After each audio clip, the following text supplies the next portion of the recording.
Hello বন্ধুরা, কেমন আছো সবাই? আশা করি সবাই ভালো আছো আর সুস্থ আছো। তো আজকে তোমাদের সাথে পুজোর ব্লগ শেয়ার করব। মানে সপ্তমীর দিন কোথায় ঘুরতে গিয়েছিলাম, কি ঠাকুর দেখেছিলাম, কোথায় খাবার খেয়েছিলাম, সব কিছুই শেয়ার করব। তো চলো ভিডিওটা স্টার্ট করা যাক। তো প্রথমে কিন্তু ঘুরতে বেরিয়ে এই যে দেখো একটা মণ্ডপে শ্রমণ দেখতে পেয়েছিল গাড়ি, আর গাড়ি দেখলে কিন্তু ও চড়বেই। মানে ঠাকুর দেখা পরে হলেও চলবে, আগে কিন্তু গাড়ি চড়তে হবে। তো গাড়ি চড়া হয়ে গিয়েছিল। তারপরে সেখানে ঠাকুর দেখে তারপরে কিন্তু ও আবার এই ট্রেনটাতে টয় ট্রেন মতন ছিল, তো এটাতে কিন্তু আবারও চাপলো, মানে ওইখানেই ছিল। তো ও কিন্তু এই ট্রেন গাড়ি এগুলো থাকলে কিন্তু একদমই হাতছাড়া করে না, ও চড়বেই। একটু একটু ভয় লাগলেও কিন্তু ও চড়বেই তাতে। তো খুবই মজা পেয়েছিল, খুব আনন্দ করেছিল। তারপর সেখান থেকে এই যে আরেকটা খুব সুন্দর প্যান্ডেল দেখে, আর এই ভেতরটা দেখো, কাজটা কিন্তু খুব সুন্দর ছিল। আমাদের তো খুবই ভালো লেগেছে, শ্রমণের তো খুব ভালো লেগেছে।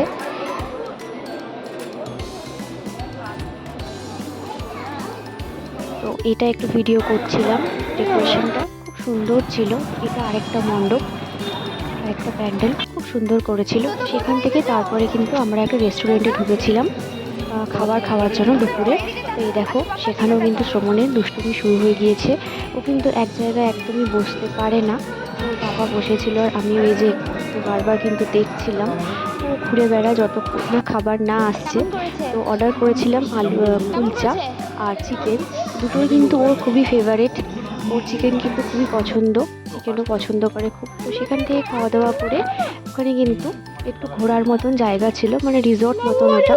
তো বাচ্চাদের পার্কও ছিল। এই যে দেখো, ও কিন্তু পার্কে ঢুকে এই যে বাচ্চাদের যে রাইডগুলো ছিল, দোলনা বলো বা স্লিপ বলো, তো সেগুলোতে কিন্তু খুব এনজয় করছিল। তারপরে সেখান থেকে এই যে দেখো একটা ছোট শিব মন্দির মতন, মানে এটা কিন্তু মাটি দিয়ে বা শিব না, এটা একটু অন্য রকমের ছিল ঠাকুরটা। তো মূর্তি মতো খুবই ভালো লাগলো। তো শ্রমণও কিন্তু খুব আনন্দ পেয়েছে। ওই রেস্টুরেন্টের ওখানে কিন্তু রিসর্টেই কিন্তু এই জায়গাগুলো ছিল। তো সেগুলো কিন্তু আমরা আশেপাশে একটু ঘুরে দেখছিলাম, খুবই ভালো লাগছিল। আর এই যে দেখো, দূরে পাহাড় দেখা যাচ্ছে। তো সন্ধে হয়ে আসছিল প্রায়, তো বিকেল দিকে খুব সুন্দর কিন্তু জায়গাটা লাগছিল। চারিদিকে মাঠ আর ফুলের গাছ খুব সুন্দর সাজানো ছিল। এই যে মাঠের মধ্যে কিন্তু শ্রমণ খুব খেলা করছিল। আর এই যে রিসর্টটা যেটা বলছিলাম, মল্লভূমির নাম, তো ও কিন্তু এগুলো ছেড়ে একদমই আসতে চাইছিল না। তো বারবার কিন্তু ও স্লিপ কাটছিল, স্লিপে চড়া, দোলনায় চড়া, তো এগুলো করেই যাচ্ছিল। তো আমিও কিন্তু একটু ফাঁকে কিন্তু দোলনায় চড়ে নিলাম। তো যাই হোক, সেদিনকে কিন্তু খুবই মজা হয়েছে।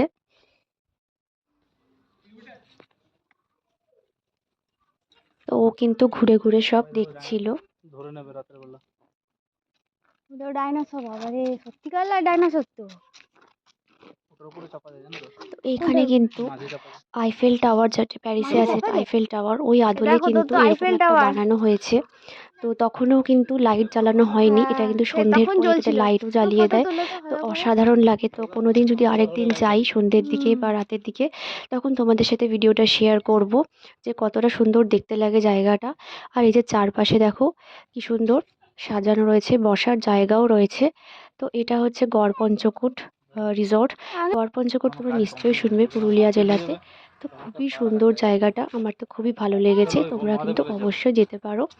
আর এই যে দুটো এখানে মহিষের মূর্তি দেখেছে, তুমি আজকে সেটা দেখে। ঘুরালে। তো এখানে ঘুরতে ঘুরতেই প্রায় অনেকটা সময় কেটে গিয়েছিল।